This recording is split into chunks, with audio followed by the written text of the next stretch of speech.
going to be talking about HEXXCOIN, also known as the best reality show I think everyone's seen in their life now. This is not the first video I've made on this. I gotta admit, I was a little bit upset. I didn't sleep for maybe 3 days. The reason being, I was heavily invested in Hex. I really believed in the future of this coin, so naturally, when this all went down, I was really upset, and I wanted to get to the bottom of things. I wanted to figure it out, and if it was just a huge exit scam like I had originally assumed, I wanted to know, and I wanted to figure it out. But I really should have got some sleep before I did that. Anyways, since I have had some sleep and some time to figure it out, I'm here to provide evidence to why I feel KingOfHexxStreet is completely responsible for all this, that it was a theft. So I'm going to play out the evidence, and you can be the jury and let me know what you think and if you agree with me, because this is just my opinion only. So to take you back to what occurred, the team had claimed these guys, Indominus and KingOfHexxStreet were going after the exchanges. They were in Binance. They were going to get them in Bittrex. You got the picture of them. They were posting on social media like shit was getting wild, right? There's the Binance. So what they had told the team was they needed a face. They needed a company. You needed legal representation. They were going to take care of that for them. So they were to wire the money, the hex coins to them, and they would take care of the application for Bittrex, I do assume. And then basically what they're claiming is KingOfHexxStreet just took the money and fucked it off, and that was the end of her. And then he tried to turn around and blame it on him being an exit scam. So that's where we are. One side blaming the other. KingOfHexxStreet blaming 007, claiming he was exit scamming, and 007 claiming that he stole the money from him. So what I want to do is start you off with messages from Indominus Hex from 007. Now keep in mind, this is right when this guy's starting to figure shit out, okay? So first off, I don't like that this is cut here, because it says, if so, answer, we get this now. He's starting to ask, like, what is going on with these coins? Like, we get this now. What you guys are doing, you're selling off the coins. What are you talking about exit? So obviously, if he's asking exit, right, that doesn't come, where does exit come from? He would have had to say, are you guys exiting, right? No. Are you? Well, he's answering yes to what are you talking about, exit? Yeah. And then are you not waiting anymore? Why? I've got this figured out. Coins I sent were sold at Cryptopia. See? The coins that he sent them to get on the goddamn exchange, they sold them. He's got nothing. Here we go. When I talked with him last night, he said everything was finalized. Obviously, you're referring to the application, buddy, and that it would be sent today, question mark. Wait. Right? So even you were saying you thought that was going to happen. If you exit now, you're not giving up. I'm tired of waiting. Oh, okay. He gets a little bit upset here. And again, obviously a man is quite, I don't think the best thing to do is to threaten to kill everybody. But, when you're at one state where you think your coin is basically going to the moon, it's going to be on Binance, and you've sent the money over for this, and it's going to be a great day, and then it's been stolen, your emotions get high here.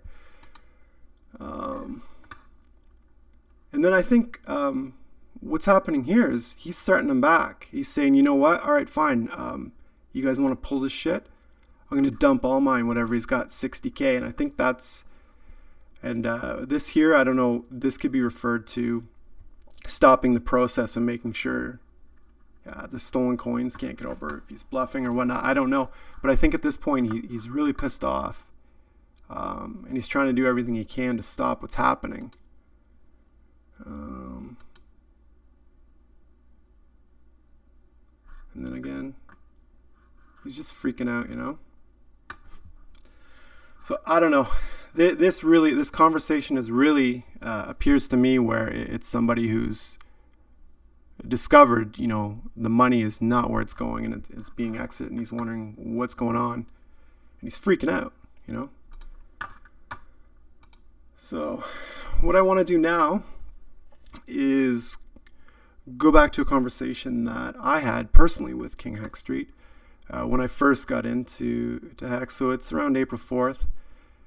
I had a question. I was thinking about the Binance application, talking about Jake from Bitcoin Private.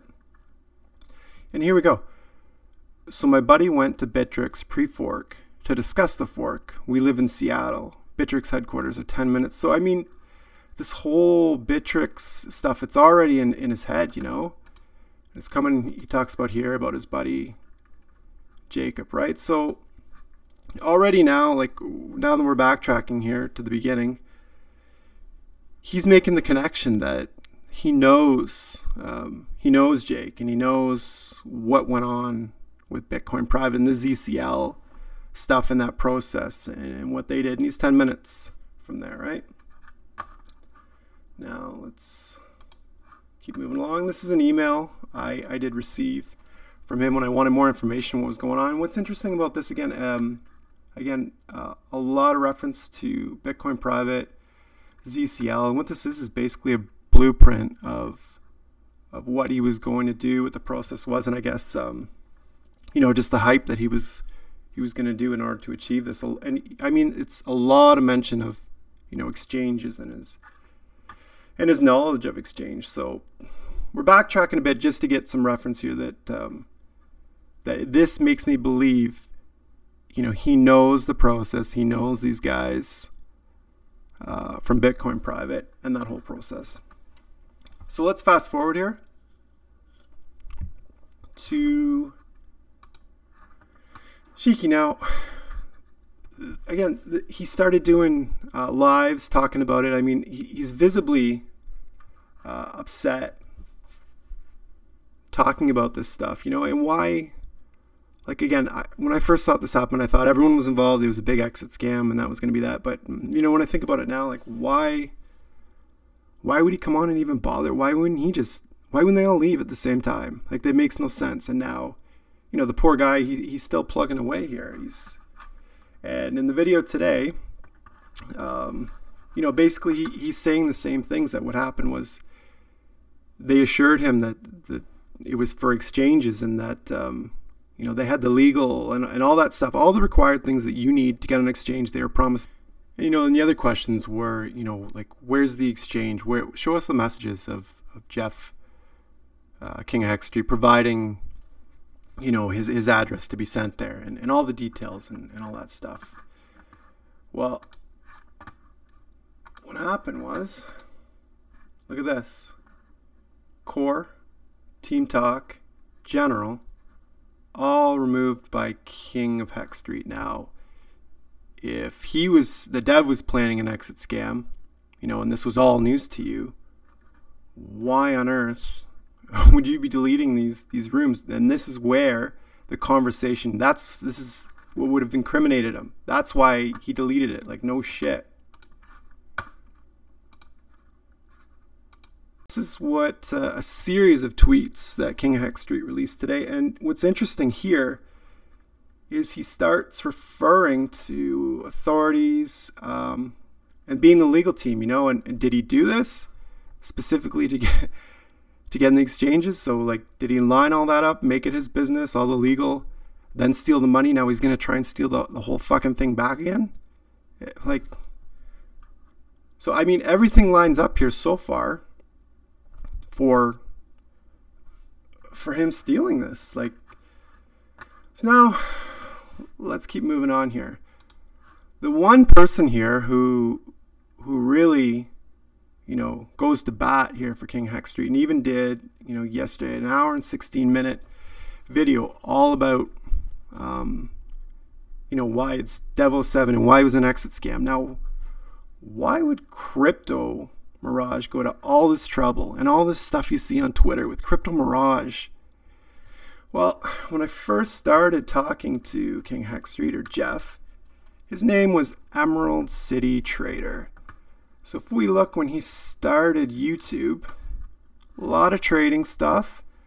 Now, remember the email and the messages? That's when we get into some major ZCL.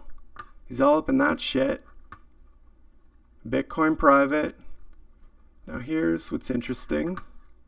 He was at the Bitcoin Private New York conference. So my conclusion here is that you, Crypto Mirage, are also KingOfHexxStreet. Like, what? Why else? Who else would go to all this trouble?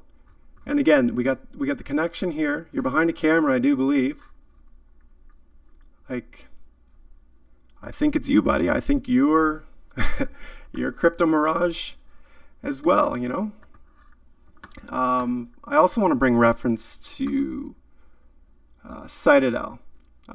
He starts mentioning Citadel here. Like it was Hex, Hex, Hex, Hex. Hex is the greatest thing ever. And all of a sudden we're introducing Citadel, Sleeping Giant. So let's look at when Hex dumped here, guys. When we had the exit scam. Boo! Okay. See you later. So now let's go to the same time here. Oh, where are we? Here, boom. And then look at, oh shit, yeah? Okay. And then what's interesting, you know, is that Crypto Mirage was on the Citadel team, so I think the money got stolen and put here. Now, here's the best. Crypto Mirage was also Ronald Biggs on the website. Now this is just trolling 101, right? Ronald Briggs, an English thief known for his role in the Great Train Robbery of 1963, for his escape from prison in 65, for living as a fugitive for 36 years. Alright, man. So, yeah. Now, I also think some of you Bitcoin private people knew. I'm not, I know I implicated a few of you wrongly before, but I think you knew all this too. So that's my 2 cents. I think you're guilty. I think you stole it. And that's my conclusion. You tell me what you guys think.